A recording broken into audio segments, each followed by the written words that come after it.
it's a whole nother world. You will learn a lot about yourself going over there, because all the things that you take for granted over here, you realize that people do without over there. It's not like a European study abroad experience where, you know, we have a lot of, as Americans, have a lot of roots. I just think it was really good for me to just better understand like what it was all about and feel comfortable and kind of get into the groove every day. And then like once you get there, then you really start to like enjoy everything, and everything is like funny and interesting and cool. And Chinese people are like amazingly loyal and really nice, and you become a better person. You get to know yourself more. There's no support system at arm's length, so you kind of really have to fend for yourself. But I think it's really important. The people who spent a lot of time in China just speak at a completely different level. You really can't advance very far in the language unless you've gone to China and you've lived there and you've interacted with Chinese people. The main benefit is and was fluency. My Chinese is better than I could have ever hoped, and I haven't lost any of it over the past year, which is another thing I'm really glad for. One of my main regrets, though, is that I didn't choose to study in such a big city, because it's really, really easy to speak English, and there's a lot of foreigners, and I think it's better to put yourself in a situation where you're constantly expected to speak Chinese, and then you'll make the best improvement. You got to be able to go out of your way to want to learn Chinese if that's what you're going for, to do whatever you want to do. You got to force yourself into a situation where you have to do it. 中国呢是5000年历史，所以你去中国，你肯定要记起来，这个人的祖先是通过每一个朝代，是通过每一个战争，通过每一个什么的，每一个很好很快的事情，这个人有这样的背景。Be ready to like bargain and like fight for what you want and like speak up. Bargaining is standard. It's like what you do. I had to learn. I'm a fairly passive person, so I had to learn to really like step it up and be like, no, like that's not right, or like that's too expensive. Like tai guela, you know, that's an expression you should probably like really know.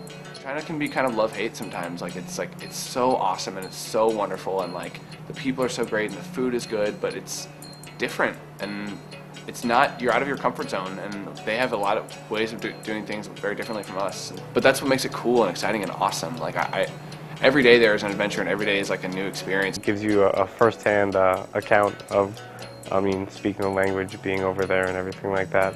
My favorite semester that I've ever had in my college career, and this is my last one right now, was studying abroad in China. One of the great things about the Alliance program, the intensive language program, is the small class sizes. You have 6 to 8 students in a class, and it can be intimidating at times because you know that there's no place to hide and that you're going to be called on and the teachers are going to expect you to speak. But it definitely helps you improve immensely. Even though it is intensive language, you're not going to be up in your room doing homework all the time. I mean, the staff encourages people to travel in their free time, and they are willing to help students out when they do go and travel. I really like the Alliance, and in the end, the Alliance was the perfect choice for me.